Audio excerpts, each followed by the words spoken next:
The mentor and student trope is one of my favorites when it comes to modern storytelling. Sometimes it's a surrogate parent offspring relationship, other times it's strictly just a teacher figure. Heroes with no nonsense teachers that always breathe down their neck. And then there's what I've decided to call doomed mentor and student, when the teacher turns out to be a horrible person, when the student betrays the mentor and students that could have been, and even unintentional teacher figures. Mentors who've had bad intentions from the very beginning. And that leads us to the dynamic of Terry Silver and Daniel LaRusso. Silver is the OG manipulative mastermind. He orchestrated the events of Karate Kid 3 for a revenge that wasn't even his, or to humiliate and brainwash an impressionable teenage boy. All this over a karate tournament. Cobra Kai highlighted Silver's interest in Daniel being an obsession and not the kind Kreese had. For Kreese, it was bringing an end to the legacy that not only humiliated him, but took his students from him. For Terry, it was something else. His interest in Daniel started right in the middle of their training sessions, teaching Daniel to abandon his Miyagi-Do teachings and give in to the rage. This is of course bad because Daniel is hot-headed and rage leads us to do bad things. Miyagi-Do is all about peace and being ready to bring an end to unavoidable conflict. You guys already know. The very second Daniel started to delve into the Cobra Kai mindset, Silver's interest became heightened. That heightened interest led to the club incident, and this incident is where Silver went too far. And by too far I mean he got carried away, too involved. He became invested in molding Daniel into the perfect Cobra Kai warrior and teaching him everything he knew. I believe Terry actually enjoyed being a teacher. Call him a sociopath, a psycho, and just about anything devoid of empathy and humanity. I will still believe he really enjoyed teaching. For most teachers, there's something beautiful in seeing your student blossom in something they're good at, especially when they show interest in what they're learning and make an effort to understand and even question your methods. Teachers love the success of helping their students understand and achieve things, and then there's teachers who attempt to live through their students.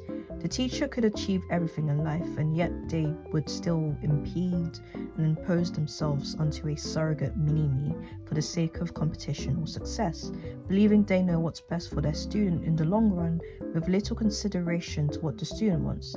If the student opposes what the teacher has handpicked for their future, the teacher will become bitter and salty, therefore the relationship has become less than professional. I theorize that's what happened with Silver and Daniel, but in that twisted Cobra Kai way. Silver was becoming someone's role model, and the very second that role was taken away from him, there was this switch up. To address what happened at the dojo, Daniel is saying he no longer wants to take any lessons, and this is when Silver's mask completely comes off. Daniel witnessed bits and pieces of Silver's true self in between training, but Silver still maintained some kind of image. He's a strict teacher, but a nice person. Sure. The response you're looking for is yes, sir. Oh, right. Yes, sir. I'm sorry. That's okay. Stand up straight. Now he's officially denounced that image, and the audience can sense that something is different. And then Mike Barnes and Kreese happened. I, as an adult, have interpreted this as a tantrum, one that starts as deathly calm to a full-blown blow-up. First of all, he was reminded of his mission, brainwash and confuse Daniel. Second of all, he was losing control. Daniel going against the narrative Silver created for him. Daniel going against Silver's Cobra Kai. I mean, this reaction just says it all. Listen, I've decided not to defend my title. Look, I really appreciate everything you've done for me. I mean, this nigga is crazy. You've been great. What's really messed up about their dynamic in Karate Kid 3 is that whether or not he's aware of it, Silver masqueraded himself as the next Miyagi. When Mike shows up at Miyagi's house, look who shows up to save the day. And when Daniel says he was hoping Silver would, kill him, Silver uses Miyagi's ideology against Daniel. That's not what karate is about, he tells Daniel. He's made himself look like this figure of justice. To make things worse, every time Mike Barnes attacked Daniel, Miyagi refused to train Daniel and disapproved the tournament.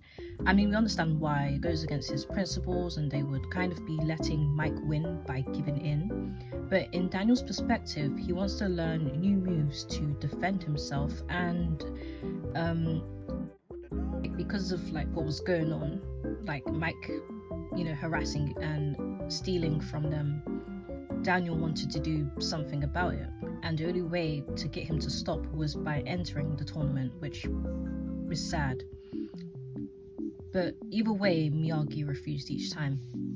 Daniel doesn't know that Mike is Cobra Kai, but a person from Cobra Kai not only saved him, but is willing to train and help him go against Barnes, the guy that's been harassing, stalking, and assaulting not only him, but his friend Jessica. After this, Silver appears almost superhuman to Daniel. Silver's goal was to make Daniel's knuckles bleed, so he gets him to beat this stickman using his bare hands. Daniel thinks that's insane, because it is, and then Silver just punches through that thing like it's nothing. This is when Daniel can't even question him because he's fully convinced that Silver's the real deal. Other than the false sense of security, there's something oddly comforting about Silver. Every time we see Kreese's classroom in Karate Kid 1, you feel this intensity.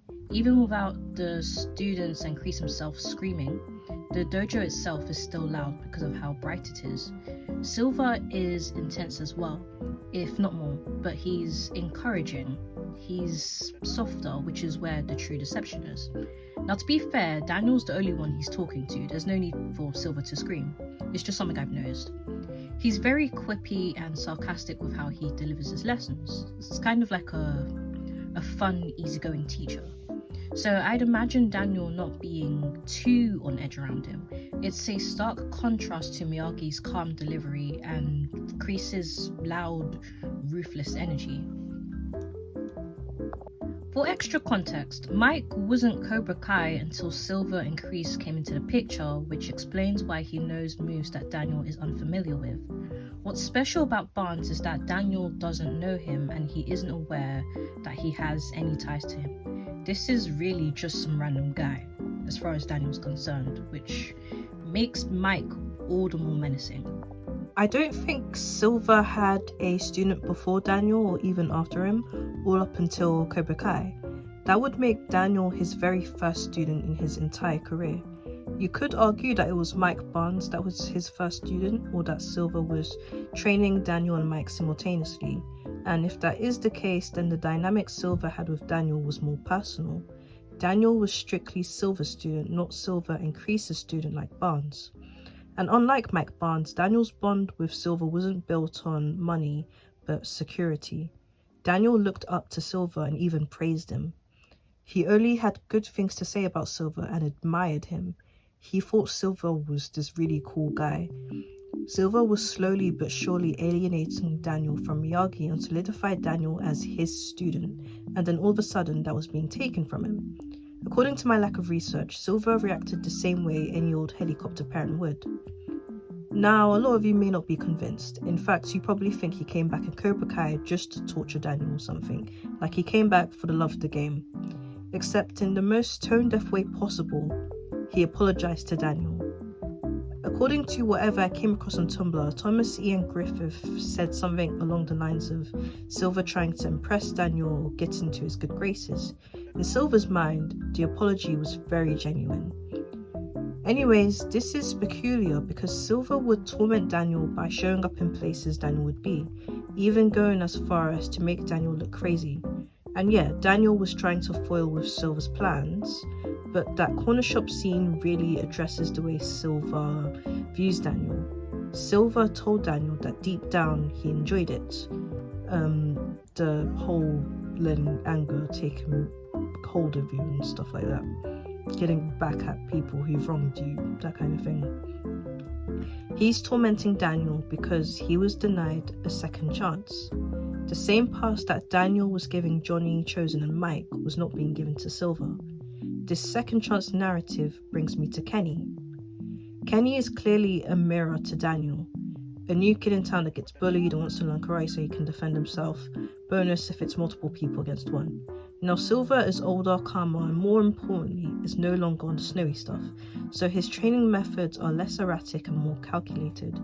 Silver takes Kenny under his wing because Kenny reminds him of himself. Additionally, Kenny's father is in the military, further establishing that their relationship is built in familiarity. Silver takes a liking to Kenny, and this follows into part 5, where he personally coaches Kenny. He taught Kenny the silver bullet, like how he taught Daniel the quicksilver method. He cared about Kenny's well-being and his development. He taught Kenny how to defeat his opponents in a way a young boy like him would understand, using emotions against his opponents, which is something Silver is known for. Kenny was his second chance, and a damn near successful one at that. That is until the end of part 5. The only problem with this is that Silver didn't learn from his mistakes like Kreese did. Kreese tells Tori to do what she thinks is best, whereas Silver fully projects himself onto Kenny. The only difference is that he doesn't have to hide parts of his personality to manipulate him. We, the viewers, can see that Silver favors Kenny to the point where he was trying to make a clone of himself. To quote Robbie, "It's not him talking, it's Silver." Everything Kenny says and does is something Silver would theoretically do. And you know what makes this interesting to me? Silver expresses jealousy towards Johnny for being married with kids. He's a bitter old man. For the sake of depth and analysis, I'm going to say that there's more to this jealousy and resentment he has for Johnny. Johnny is a deadbeat, and when Robbie was out skipping school and doing criminal activities, Johnny decided to teach Miguel karate. He decides to take Miguel under his wing instead of taking care of his son, and when he does try to talk to Robbie, he doesn't try enough. Johnny was so lackluster when it came to parenting, and when Daniel decides to give Robbie a job and teach him, that's when Johnny has the nerve to get up. Johnny had a child and he messed up, and to add insult to injury, he gets to start again, with the addition of a stepson.